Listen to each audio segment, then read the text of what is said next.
ఎవరన్నా సరే ఇది నిన్న కూడా జగన్ మాట్లాడుతా భీమవరంలో నేను కూర్చొని మార్చేసుకున్నానంట. భీమవరం నుంచి మార్చానంట. ఏదైనా మాట్లాడితే కూర్చోబెట్టి వ్యక్తిగతంగా మాట్లాడతాడు. ఏ రోజున్నా సరే జగన్ గారి సతీమణిని నాకు అంటానికి ఎంతసేపు పడుద్ది?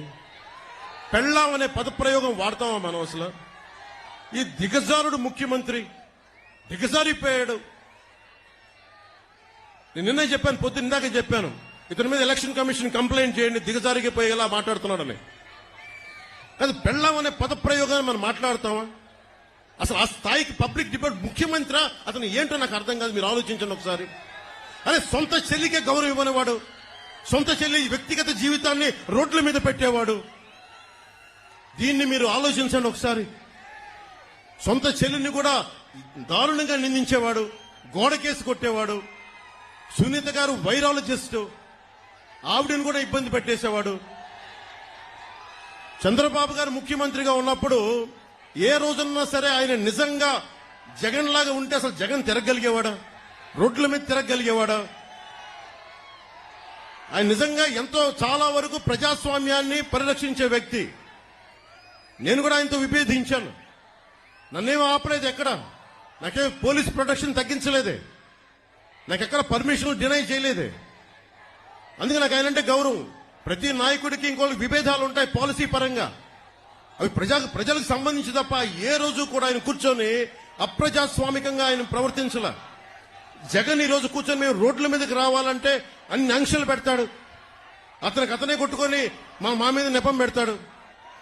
ఇంకొకసారి జగన్ ని మీరు కేవలం వచ్చే ఎన్నికలు కాదు, రాజకీయాల్లో అతను పక్కన పెట్టకపోతే ఆంధ్రప్రదేశ్ కాదు దేశానికి కూడా ఇలాంటి నాయకులు చీడ పురుగులు. మీరు దయచేసి బలంగా పెట్టుకోండి. మీరు గనుక బయటికి వచ్చి బలంగా ఈ రోజున చిన్న చిన్న ఉత్సాహం కాదు, పాల పొంగులకు రాకుండా నిజంగా లోతుగా అధ్యయనం చేయండి. మీ భవిష్యత్తు ఇది. నా భవిష్యత్తుకి ఇబ్బంది లేదు, చంద్రబాబు గారి భవిష్యత్తుకి ఇబ్బంది లేదు, ఆయన కుటుంబానికి ఇబ్బంది లేదు. కానీ ఇన్ని కోట్ల మంది ప్రజల భవిష్యత్తుని ఒకళ్ళు బాధ్యత తీసుకోవాలంటే చాలా కష్టమైన పని. మా సైజులు మేము తగ్గించుకున్నాం. చంద్రబాబు గారు దాదాపు ఎన్డీఏ కన్వీనర్ గా ఉండి, జాతీయ స్థాయిలో ఎన్డీఏ కన్వీనర్ గా ఉండి ప్రభుత్వాలు నడిపి కేంద్ర ప్రభుత్వానికి కీలకమైన వ్యక్తిగా ఉండి ఈ రోజున తగ్గి